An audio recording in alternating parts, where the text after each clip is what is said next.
And each year, between 20,000 and 50,000 new cases of genital herpes are reported in Canada, where very reliable statistics are kept.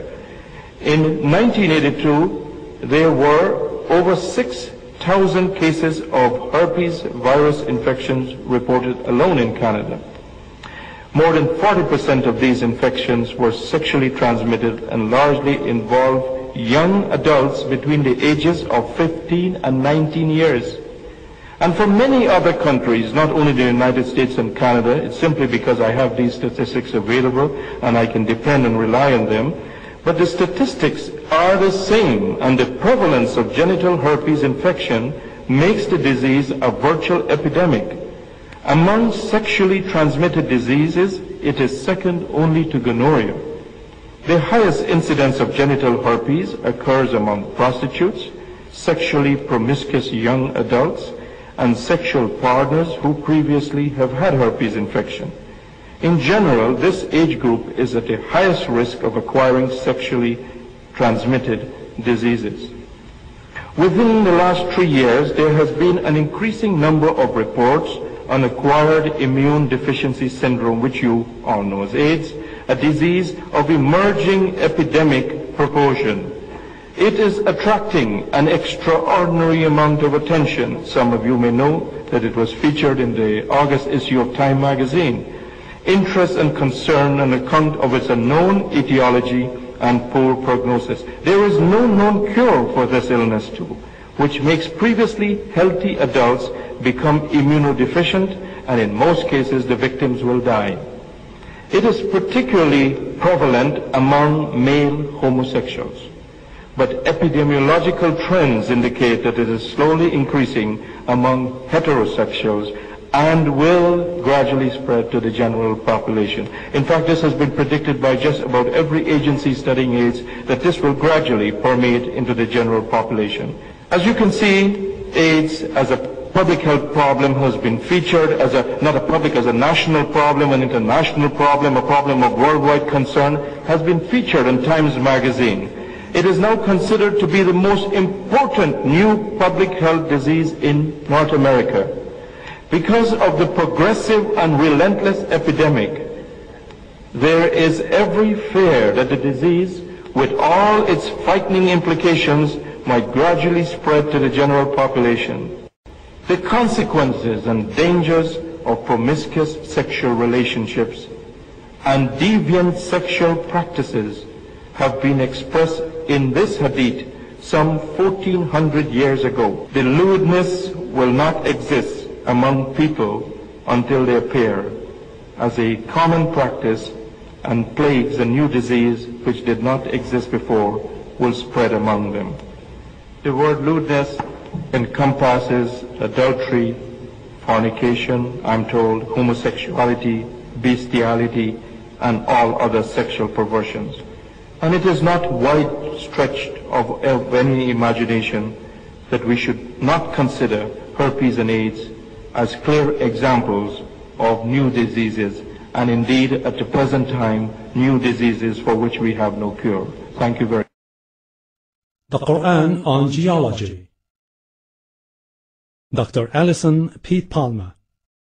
About our speaker, born and raised in New Jersey, AR, Pete Palmer earned his BS in geology from Pennsylvania State in 1946 and a PhD in geology from the University of Minnesota in 1950.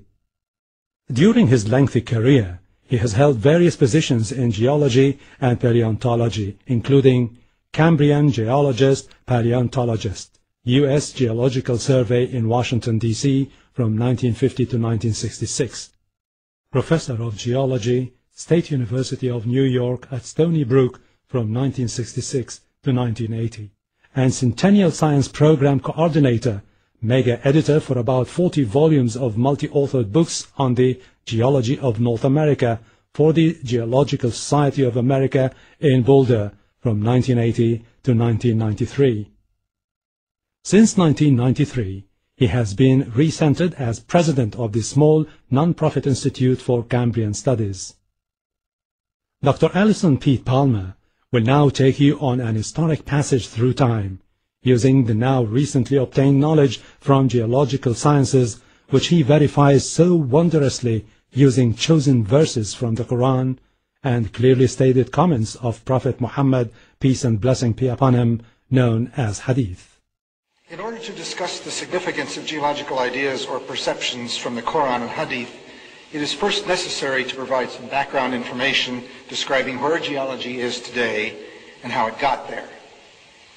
Geology began as a science slightly less than 200 years ago. Although various geological perceptions date back to Aristotle over 2,000 years ago, these perceptions were never integrated into an identifiable science until James Hutton recognized the implications of the now famous angular unconformity at Siccar Point in western Scotland in 1788. The Earth's crust was deformed, and these sediments, now cemented into rock, were tilted, and a plain was developed by erosion across their upturned edges. More sediments, a minimum of 2,100 meters thick, accumulated on this plain and in the course of time were cemented to form rock. Erosion of this thick series of rocks, which is still in progress at the present time, has cut a deep canyon through these rocks, exposing the evidence of their history. This deeply eroded land surface is essentially the only land surface that human beings have ever seen. But what a magnificent history is revealed. The vastness of this history is clearly demanded by the logical implications of the angular unconformity. This evidence that the Earth had a long history far beyond the memory of man was the basis for the science of geology. In the 2 centuries since Hutton saw and understood his angular unconformity in Scotland, geologists have been busy unraveling this history. The unraveling was helped by several additional fundamental but simple ideas. First, shells, bones, and plant remains found in rocks were recognized as records of life of the past. By the early 1800s, it was further recognized that the record of life in the rocks was different than it is today, and that the further back in time one went, that is, in lower and lower layers in the sequences of layered rocks, the more different the fossil record became. Thus, an empirical succession of geological ages was established. Each age was characterized by different assemblages of fossils found in the rocks. What do the Qur'an and Hadith say about all of this? Some key words from various parts of the Qur'an and Hadith have interesting implications. According to Surah 29, Ayah 20, God says, "Walk through the earth and see how God did originate creation."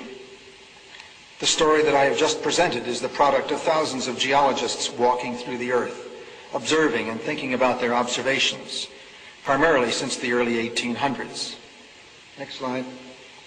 Surah 79, Ayah 31, discussing creation and the earth, states, "He draweth out therefrom its moisture." Although this seems to be in a context of springs because the following phrase mentions pastures, it is permissible to consider that this refers to outgassing of volcanoes early in Earth history. Volcanic gases include large amounts of water vapor and carbon dioxide.